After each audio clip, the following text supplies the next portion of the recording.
Malalaking hakbang at matitinding sakripisyo ang ginagawa ng iba't ibang grupo para lang masigurong patuloy na mabubuhay ang mga hayop sa mundo. Iba't ibang mga kalunos-lunos na sitwasyon ng mga pawikan na aming sinubukang tulungan sa loob ng 18 taon ng aming programa. Kailangan namin iakyat to dahil grabe yung mga tumor niya. Kaya't may tuturing na isang malaking tagumpay ang mahigit 4 na dekadang paghihintay ng mundo bago tuluyang ibaba ang estado nito mula endangered o nanganganib maubos tungo sa least concern. Ito rin ang naging kapalaran ng Black Shama o Siloy ng Cebu na dekada nang hindi narinig bago muling sumilay ang huni nito sa natitirang gubat ng Cebu. The Shama is one of the most beautiful birds that can sing in the forest.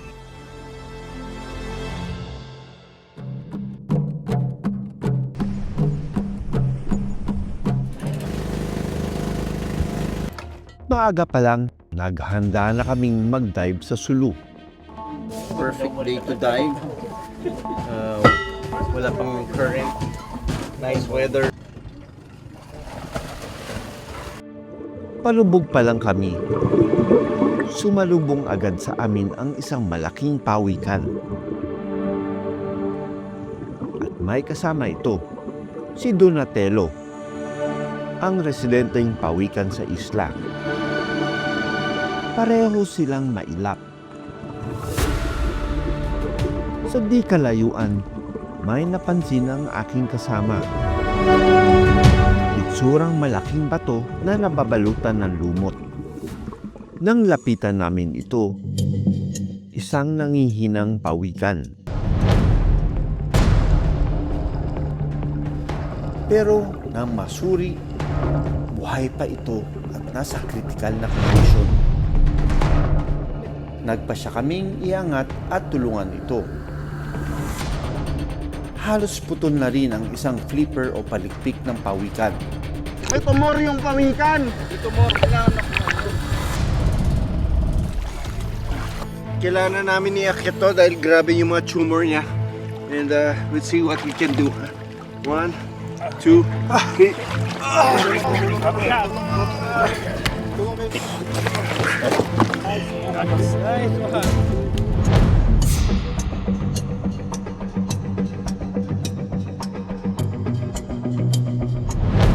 50-50 ang lagay ng pawikan. Kaya sa dalampasigan na namin ito o operahan. Okay, so, wow. Meron siyang 15 bukol. This is my OR today. Ganda to, yung neck niya. Neck of the tumor.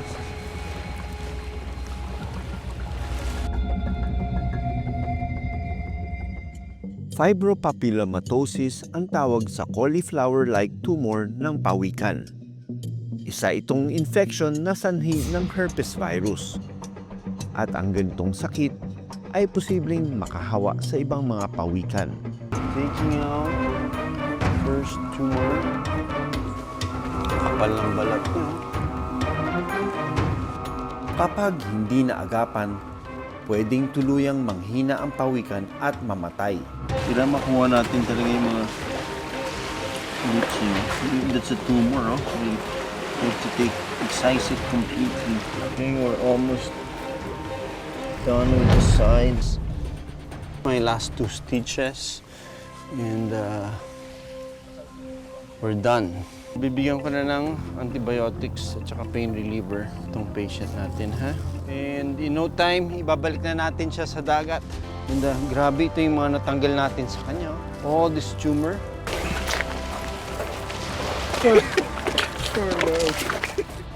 Bago pakawalan, sinuri ko muna kung may sapat siyang lakas para lumangoy.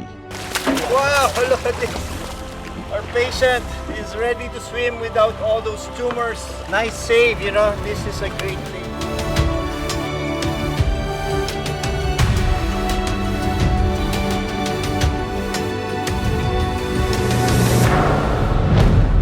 Sa Natatala ng International Union for Conservation of Nature o IUCN Red List of Threatened Species 1982 nang maging endangered ang estado ng pawikan sa mundo, kung saan maaaring tuluyan ng maubos at mawala ang mga ito dahil sa paghuli, kawalan ng tirahan at polusyon. Gaya na lang ng aming nakunan sa sitwasyon nito sa Basilan, kung saan lumalangoy ito sa basura. Pero ngayong Oktubre, matapos ang higit 4 na dekada, ibinaba na ang estado nito sa least concern sa mundo, kung saan tumaas ng 28% ang global population ng green sea turtle.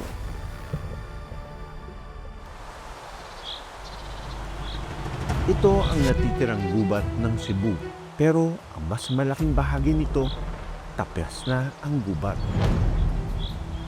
Dahilan para putik ang umagos sa rumaragasang baha tuwing may malakas na pag-ulan.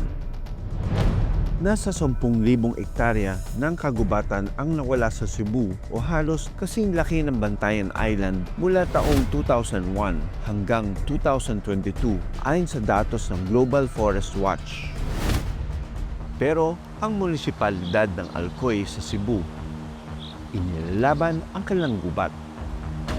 Sa Nugas kung saan naninirahan ang endemic na black shama o siloy, nasa 1.6 hektarya na lang ang gubat na natitira.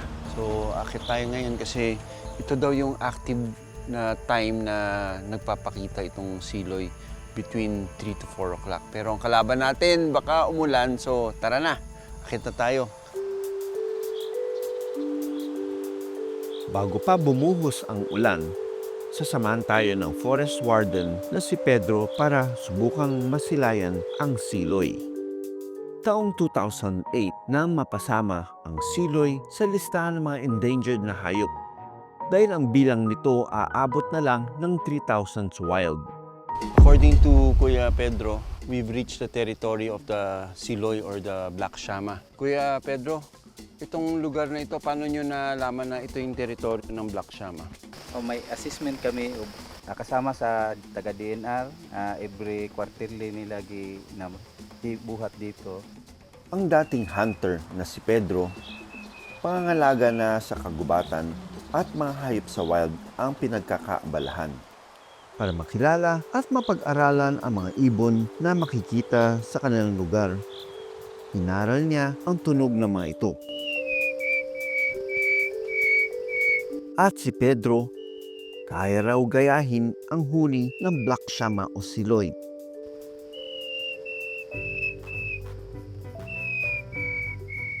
Kaya pati ako, napahuni na rin. Matapos ang ilang huni, maliit ang itsura ng mga siloy. Pero higit itong nakilala dahil sa pagkanta nito. Ang ganda ng huni niya. Ang balahibo ng ibon, kapag nasinaga ng araw, lumalabas ang asul na kulay nito. Naabutan naming naglilinis ng kanyang katawan ang siloy. Tapos yung tuka niya, napakaliit lang. This indicates that it feeds on insects. Unlike mga fruit eaters, medyo mahaba ang tuka niyan at medyo mas malalaki ang tuka. Pero ito, it's designed to eat insects. At yung lipad niya, very smooth yung lipad niya pag ganun-ganon. Alam niya na protected na siya, kaya ganyan na ang behavior ng ibon na ito. Sa tulong ng Department of Environment and Natural Resources o DENR, mga pribadong sektor at ang pangangalaga ng mga lokal ang siyang naging daan para mas lumago ang kanilang gubat. Matapos ang 17 taon, ibinaba ng International Union for Conservation of Nature o IUCN ngayong taon ang estado ng siloy bilang least concern. Ibig sabihin, muli itong dumami sa natitirang gubat ng Cebu. Dati, walang nagprotektar sa kanila. Hinahunt sila. Almost 20 years na ang mga lokal dito sa Alcoy is nagprotect na sa kanila. Maraming salamat sa panonood ng Born to be Wild. Para sa iba pang kwento tungkol sa ating kalikasan, mag-subscribe na sa GMA Public Affairs YouTube channel.